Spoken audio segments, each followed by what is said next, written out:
Tudo bem com o senhor? Tarde, Vossa Excelência. Tudo bom. Seu Hélio, qual que é o nome completo do senhor, por favor? Érico Américo Nunes Carvalho. E Carvalho, Senhor? Perfeito. Seu Hélio, o senhor conversou com o advogado do senhor, doutor Bruno?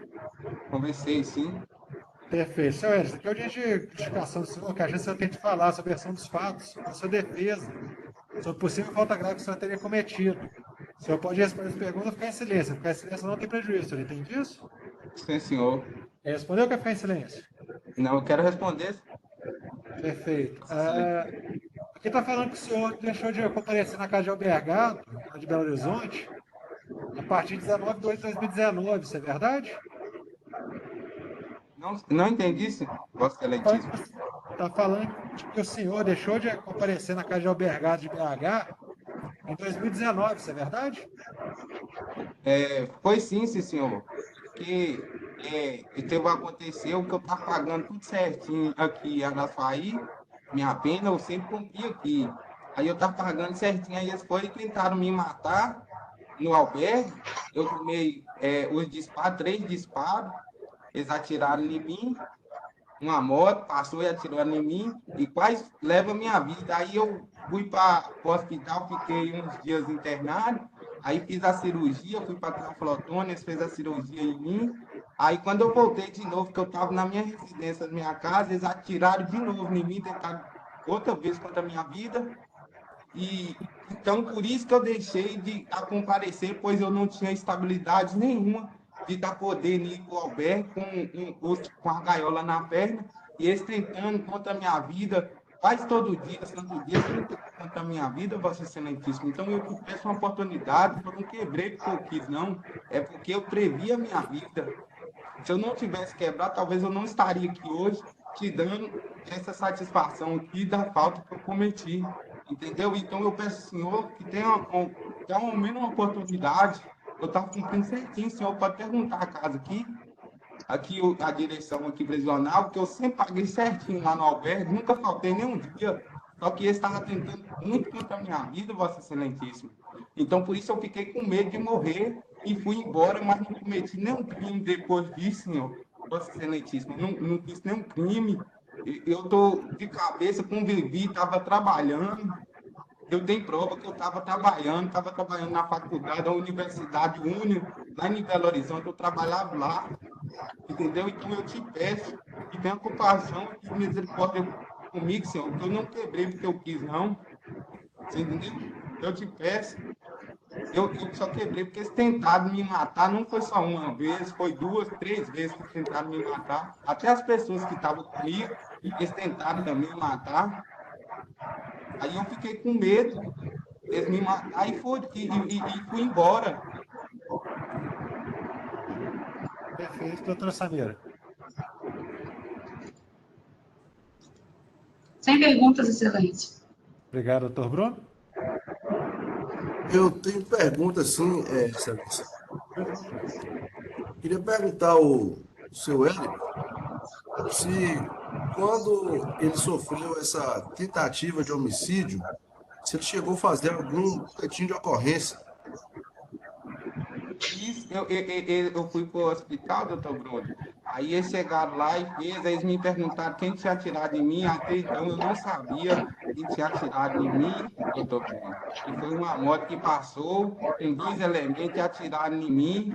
E eu tava tranquilo, eles passaram a atirar em mim a primeira vez. Aí depois eles foi e mandou ir lá na minha casa fazer mais disparo contra mim e tentar me matar de novo pela segunda vez. Aí, graças a Deus, que Deus me livrou desse tempo, que eles não conseguiram me matar, e eu com a perna quebrada, cheia de ferro, consegui correr para casa dentro da residência da minha tia, eles não conseguiram me matar.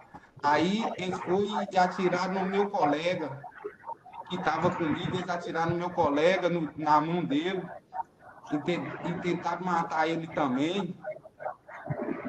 Entendi. Um dos boletins de ocorrência está dizendo aqui que um dos policiais te ajudaram a ir para o hospital. Você se recorda disso? Recordo, foi o sargento Hino que me levou lá. pro hospital, ele me levou até lá no hospital, ficou até comigo lá, ele estava ameaçando de entrar lá dentro para terminar de fazer o serviço contra a minha vida. Aí eu não estava tendo nenhuma segurança, a não ser quando eu estava lá, os agentes aqui do sistema também estavam junto lá. Quando eu estava de dia na rua, eles ficavam comigo de noite, e de dia eles iam embora. Mas o dia todo eu ficava sozinho lá, com medo de eles entrar lá e terminar o serviço lá. Tem tudo no relato, tem tudo certinho, doutor Bruno. Vossa Excelentíssima também. Entendi. Você falou com o excelentíssimo doutor juiz sobre uma gaiola na perna. Você pode especificar para a gente o que seria essa gaiola? É um fixador que é 6 parafusos dentro do osso, parafusado. Eu tenho os raios-x e tem as fotos também. Então, consigo provar que estava, tem aqui a cicatriz na perna. Se Vossa Excelentíssima deixar, eu posso mostrar aqui os negócios na perna que tem, as marcas, a cicatriz ainda, e ainda eu estou com problema na perna, por isso que eu não conseguia ir para a casa dos albergues. Certo. Você pode descrever para a gente, Érico, como que era para poder chegar no albergue, se lá tinha morro, se era escuro, as Tinha condições. tinha morro, era num lugar escuro e aonde esses que atiraram em mim moravam. E era lá que eles estavam me esperando para me terminar com contra a minha vida. Aí eu tinha que subir um morro, ainda tinha que subir uma escada, e eu tinha um ferro e subia com as amuletas. E tempo de chegar por casa e me pegar subindo o morro, como já aconteceu o fato de eles matar a gente lá na porta do albergue. Aí eu fiquei muito com medo e não consegui, porque eles tentaram 3 vezes contra a minha vida, eu fiquei desesperado. Aí não tinha nenhuma proteção, aí eu fui e falei para mim não morrer, eu vou embora daqui dessa cidade, mas graças a Deus não está trabalhando, não está cometendo crime, não está fazendo nada. Então entendeu? Eu peço uma oportunidade, que minha tendência é só pagar e não ficar devendo na justiça. Tudo que eu mais quero é Entendi. ficar livre. Certo. Deixa eu te fazer uma outra pergunta aqui. Quando você estava no albergue, você já tinha ouvido falar de outros relatos de outras pessoas que tentaram matar alguém nesse albergue ou você foi o único caso isolado? Não, eles já mataram lá na porta do albergue, para frente, lá no, como é que chama? Tipo uma universidade, um trem de saúde, um posto de saúde, eles matou um menino lá, no dia que ele ia pegar a condicional dele, eles foram lá e mataram ele também. Tentaram, deu um tanto de tiro nele lá, aí eu fiquei muito com medo também, porque já tinha acontecido isso. E eu ia ser a próxima vítima também desse negócio, desse tentar contra a minha vida, entendeu? Eu fiquei muito com medo e fiz assim, eu não queria quebrar de jeito nenhum meu benefício, porque eu paguei o mais difícil, eu paguei aqui dentro, que foi 3 anos e 11 meses. E aí eu saí para a rua, minha tendência não era quebrar, era continuar, ficar na sociedade, igual eu estava, cumprindo meus horários certinho, que aqui a direção mesmo tem, que eu pagava meus horários certinho, nunca falhei, nunca atrasei, mas aí só ficava falando que ia me matar, que ia me matar, e mesmo assim eu ia cumprir o albergue, mesmo sabendo que eles podiam me matar, mas até então, quando eles atiraram em mim, eu não tinha nenhuma estabilidade de ir para o albergue, pois eu tinha que ir com a muleta, puxando e com os pés na perna, até lá e subir o morro, e eu ficava com medo demais. Eu tinha muito medo de perder minha vida. Aí por isso que eu cheguei a fazer isso e fui embora. Para prever minha vida, então eu peço uma oportunidade que o Entendi, senhor, Érico. Vossa Excelentíssima, me entenda. E deixa eu te fazer uma outra pergunta aqui. Teve um outro boletim de ocorrência aqui, foi no ano de 2019 também. Inclusive, foi sua mãe que fez esse boletim de ocorrência, né? Procurou a polícia, falando que um rapaz por nome de Thales e outro rapaz por nome de Moisés tentaram contra a sua vida na sua residência. Você Foi, confirma esses fatos no boletim de confirme. ocorrência? Confirme sim, doutor. Confirme sim. Eles tentaram, ele chegou lá, disse que era para conversar comigo, aí com um pouco eles começou a dar um tanto de tiro lá dentro de carro, quase pegando a minha sobrinha, e eu saí correndo. Foi nesse momento que eu entrei dentro da casa da minha tia e eles parou de atirar e saiu correndo, que eles viu que eles achou que tinha me matado e baleado. Eu corri para dentro da casa da minha tia com as muletas e caí no chão, bati o ferro, a gaiola no chão e consegui ficar de trás do portão. Aí eles desceu correndo desesperado. Aí a polícia veio e deu assistência lá. Aí depois desse dia, desse fato que eles tentaram me matar na minha casa, que até então eu parei de comparecer na casa do albergue. Aí eu fui lá para Belo Horizonte e fiquei lá em Belo Horizonte com medo deles me matar e fui tirar, fiquei 2 anos, quase 2 anos, eu tinha que ficar 6 meses com os pés e eu fiquei quase 2 anos com os pés na perna. E hoje eu tenho problema na perna porque eu não posso andar muito direito, porque eu puxo da perna e tem estabilidade na perna demais, sinto muita dor e não tinha condição de eu estar pagando no albergue. Entendi. E você sabe informar, Érico, se essa tentativa de homicídio contra a sua vida, né, entre Thales e Moisés, se ela foi investigada pelo Ministério Público, se teve algum desdobramento esse episódio aí? Até então eu não, doutor Bruno. Porque eu fui embora, eu fiquei lá em Belo Horizonte, aí eu fiquei, arrumei minha mulher lá, eu casei lá e fiquei lá por lá mesmo, não queria saber de voltar aqui, porque até então eu tenho a residência aqui, mas não queria saber de voltar aqui, com medo de poder me fazer outra maldade contra mim, porque eles entrou dentro da minha casa e tentou me matar pela segunda vez. Aí atiraram no meu colega também e acertaram a mão dele. Quase matei ele também. Aí ficou eu e meu colega no hospital baleado. Aí eu não tinha nenhuma estrutura, eu fiquei com medo demais e acabei cometendo, indo embora com medo, prevendo a minha vida, mas até então eu não sei se eles investigaram alguma coisa assim ao respeito, porque eu fiquei com medo. Entendi. Quando você foi preso agora, essa última vez que você foi Aham. recapturado numa cidade chamada São João do Pacuí, que fica a 120 quilômetros de Montes Claros. Por qual motivo que você estava nessa cidade aí? Porque minha esposa é de lá, é natural de lá. Minha esposa mora lá. E lá é o interior dela. Aí eu fui para lá porque os pais dela moram lá e eu tava lá morando lá também.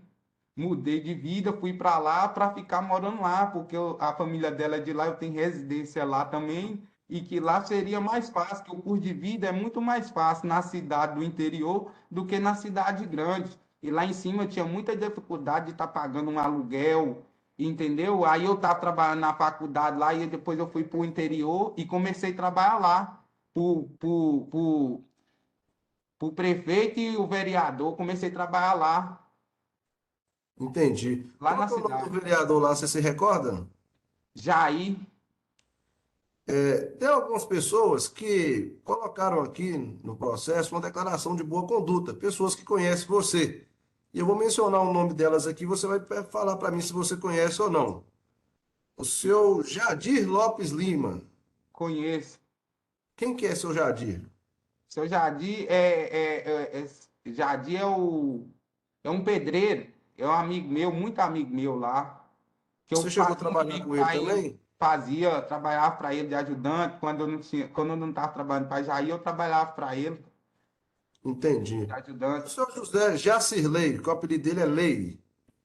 É o meu vizinho, mora do lado da minha casa, lá que eu estava lá com a casa alugada, ele morava do meu lado. É muito meu amigo. Entendi. A dona Eusérias, conhecida como Deia. É a que trabalha na escola. Já prestei serviço para ela também, prestar serviço para ela Entendi. Dona Ana Alves dos Santos, professora. também. Eu trabalhava para ela, já fiz serviço para ela na casa dela que ela reformava a área. Eu que fiz o serviço da área, eu e meu cunhado, que ele é pedreiro. Entendi. E seu José Antônio Ferreira Lima, seu Zé Preto. É o coroa que mora um senhor já de idade, muito gente boa, gosta muito de mim também. E me conhece no meu dia a dia, sabe que eu sou uma pessoa honesta, trabalhadora agora, graças a Deus. E E, eles e todas essas pessoas que eu falei aqui moram na cidade de São João do Pacuí, correto? correto, mora tudo no São João do Pacuí.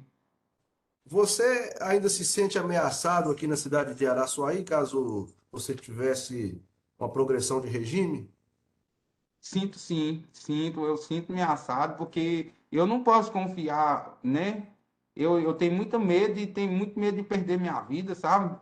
Então, eu tenho muito medo de ficar aqui também, no sistema aqui, pagando aqui. Eu queria que pudesse, se eu tivesse cabeça, uma oportunidade, poder me estar me transferindo, onde um lugar onde eu posso me sentir mais confortável para estar pagando meu regime, certo? Que pode ser o São João do Paquí, porque lá eu trabalho, eu mexo na roça, na zona rural, e lá eu me sinto mais confortável de estar trabalhando e cumprindo a minha pena.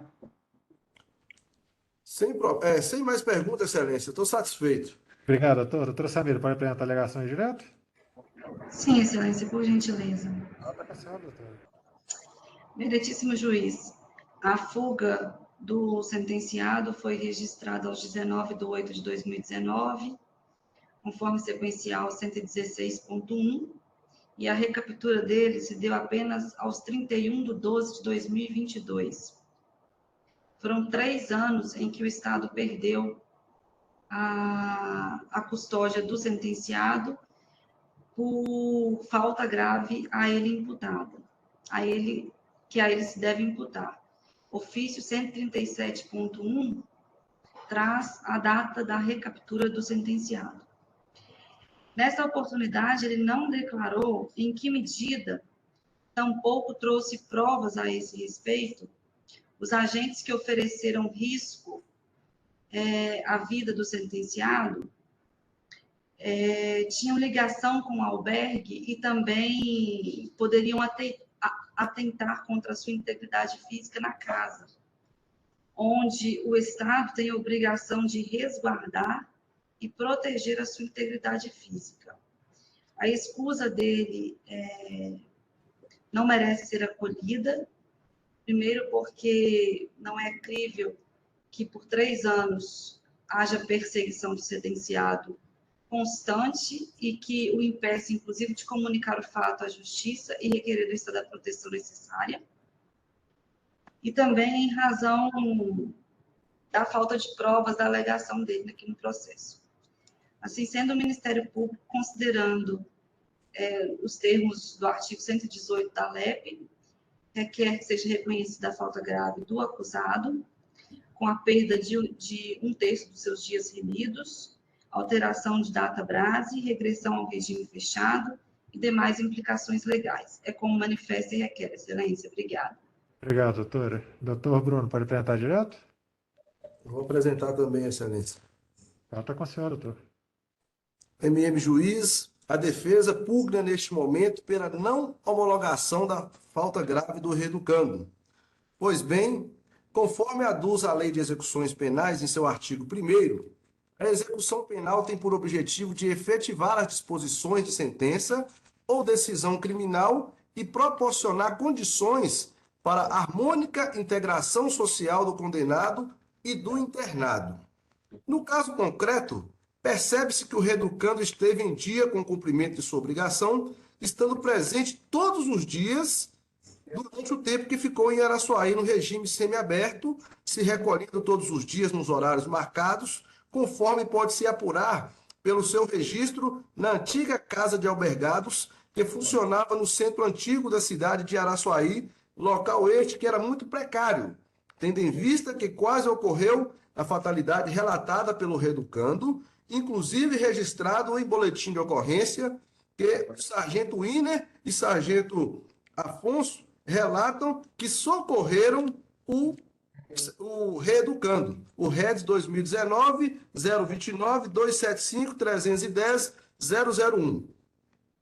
A Lei 12.527 de 2011, Lei de Acesso à Informação, determina que o acesso à divulgação e tratamento de informação considerada sigilosa ficarão limitados às pessoas que precisam conhecê-la e que sejam devidamente credenciadas na forma do regulamento, sem prejuízo das atribuições dos agentes públicos autorizados por lei. Sendo assim, os atos normativos do Conselho Federal de Medicina, que acabam por limitar a atuação do juiz no âmbito do processo judicial, sem amparo nas leis, disciplinam a matéria, são carregados de de ilegalidade não pode predominar. Diante disso, não se pode limitar o acesso ao prontuário e fichas médicas, documentos médicos equivalentes e suas informações, quando decretada a quebra do sigilo pelo juiz competente, ficando o cumprimento da medida limitada exclusivamente pelas restrições contidas na respectiva decisão judicial. Nesse sentido, requer que Vossa Excelência, caso tenha dúvida no tocante às alegações do senhor Érico Américo, que seja feito um ofício ao Hospital São Vicente de Paulo, no sentido de extrair o prontuário médico que confirma que o mesmo esteve internado, vítima de 3 disparos de arma de fogo. O STJ também aduz que os depoimentos dos policiais têm valor probante quando coerentes com as provas dos autos. A quinta turma do Superior Tribunal de Justiça decidiu que os depoimentos dos policiais têm valor probante, já que seus atos são revestidos de fé pública, sobretudo quando se mostram coerentes e compatíveis com as demais provas. Ou seja, o depoimento prestado pelo reeducando encontra-se em conformidade com todas as provas dos autos. Requer, Excelência, que, no caso concreto,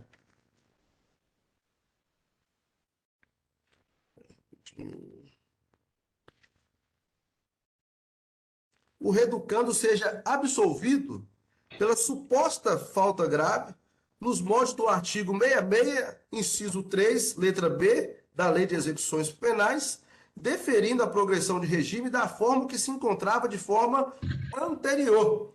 Pugna pela continuidade do cumprimento de pena no regime que o reeducando encontrava, semiaberto, e que Vossa Excelência venha autorizar o uso da tornozeleira. E reitera também o pedido do sequencial 141, no tocante à transferência da execução do reeducando para a comarca de Montes Claros, em detrimento do iminente perigo de ser assassinado nessa comarca, tendo em vista que o mesmo possui juntado nos autos um comprovante de residência atualizado em São João do Pacuí, a qual faz parte da comarca de Montes Claros, Minas Gerais. E tendo em vista que as alegações do reeducando ainda não prescreveram, requer que sejam enviadas ao Ministério Público para que possa ser investigado as tentativas de homicídio sofridas pelo reeducando Érico Américo. Sem mais, Excelência. Obrigado, doutor. Compartilhado. Doutores, a ata padrão nossa aqui, ok? Sem requerimentos, as partes apresentam alegações orais, concluem para decisão. De acordo com a ata, doutora Samira? Ministério Público. De acordo, Excelência. Doutor Bruno, defesa, de acordo com a ata? De acordo, sim, Excelência. Feito. Encerrando a gravação.